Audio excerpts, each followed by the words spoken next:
श्री गणेशाय नमः। श्री दुर्गा देवे नमः। आज हम श्री दुर्गा सप्तशती के सप्तमों अध्याय का पाठ करेंगे। चंड और मुंड का वध। ध्यानम। मैं मातंगी देवी का ध्यान करता हूँ। वे रत्नमय सिंहासन पर बैठकर पढ़ते हुए तोते का मधुर शब्द सुन रही है। उनके शरीर का वर्ण श्याम है। वे अपना एक पैर कमल पर रखे हुए है और मस्तक पर अर्धचंद्र धारण करती है तथा कन्हेर पुष्पों की माला धारण किए वीणा बजाती है। उनके अंगों में कसी हुई चोली शोभा पा रही है। वे लाल रंग की साड़ी पहने हाथों में शंखमय पात्र लिए हुए हैं। उनके वदन पर मधु का हल्का हल्का प्रभाव जान पड़ता है और ललाट में बिंदी शोभा दे रही है। ऋषि कहते हैं, तदनंतर शुंभ की आज्ञा पाकर वे चंडमुंड आदि दैत्य चतुराग्नि सेना के साथ शस्त्र अस्त्र से सुसज्जित हो चल दिए। फिर गिरिराज हिमालय के सुवर्णमय ऊंचे शिखर पर पहुंचकर उन्होंने सिंह पर बैठी देवी को देखा। वे मंद मंद मुस्कुरा रही थी। उन्हें देखकर दैत्य लोग तत्परता से पकड़ने का उद्योग करने लगे। किसी ने धनुष तान लिया, किसी ने तलवार संभाली और कुछ लोग देवी के पास आकर खड़े हो गए। तब अंबिका ने उन शत्रुओं के प्रति बड़ा क्रोध किया। उस समय क्रोध के कारण उनका मुख काला पड़ गया, ललाट में भौवें टेढ़ी हो गई और वहाँ से तुरंत विकराल मुखी काली प्रकट हुई, जो तलवार और पाश लिए हुए थी।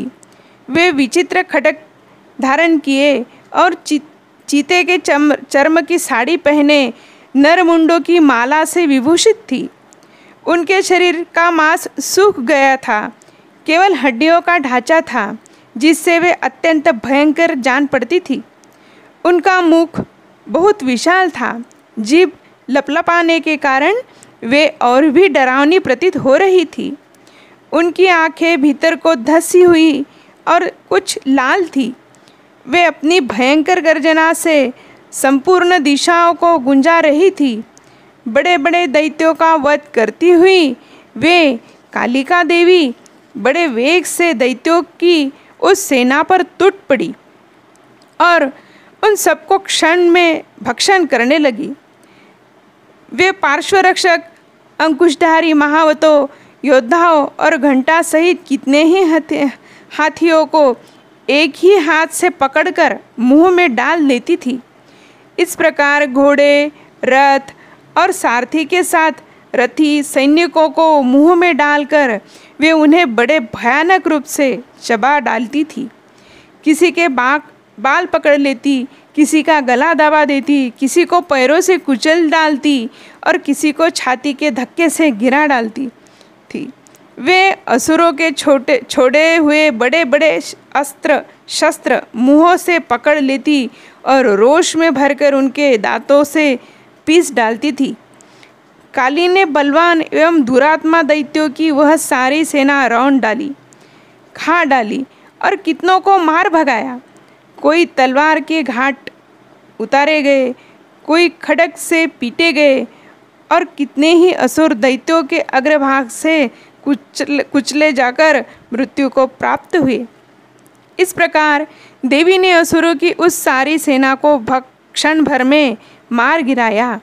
यह देख चंड उन अत्यंत भयानक काली देवी की ओर दौड़ा तथा महादैत्य मुंड भी अत्यंत भयंकर बाणों की वर्षा से तथा हजारों बाणों बार चलाए हुए चक्र से उन भयानक नेत्रों वाली देवी को आच्छादित कर दिया। वे अनेकों चक्र देवी के मुख में समाते हुए ऐसे जान पड़े मानो सूर्य के बहुत रे मंडल बादलों के उदर में प्रवेश कर रहे हो।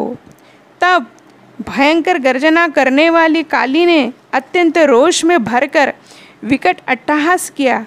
उस समय उनके विकराल वदन के भीतर कठिनता से देखे जा सकने वाले दांतों की प्रभा से वे अत्यंत उज्जवल दिखाई देती थी।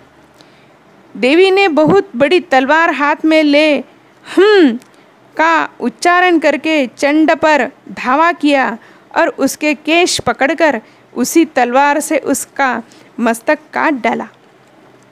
चंड को मारा गया देखकर मुंडवी देवी की ओर दौड़ा। तब देवी ने रोष में भरकर उसे तलवार से घायल करके धरती पर सुला दिया। महापराक्रमी चंड और मुंड मारा गया देख मरने से बची हुई बाकी सेना भय से व्याकुल हो चारों ओर भाग गई। तदनंतर काली ने चंड और मुंड का मस्तक हाथ में ले चंडिका के पास जाकर प्रचंड अट्टहास करते हुए कहा, देवी, मैंने चंड और मुंड नामक इन दोनों महापशुओं को तुम्हें भेंट किया है। अब युद्ध यज्ञ में तुम शुंभ और निशुंभ का स्वयं ही वध करना। ऋषि कहते हैं, वहाँ लाए हुए उन चंड मुंड नामक महादैत्यों को देखकर कल्याणमयी चंडी ने काली से मधुर वाणी में कहा, देवी, तुम चंड और मुंड को लेकर मेरे पास आई हो, इसलिए संसार में चामुंडा के नाम से तुम्हारी ख्याति होगी।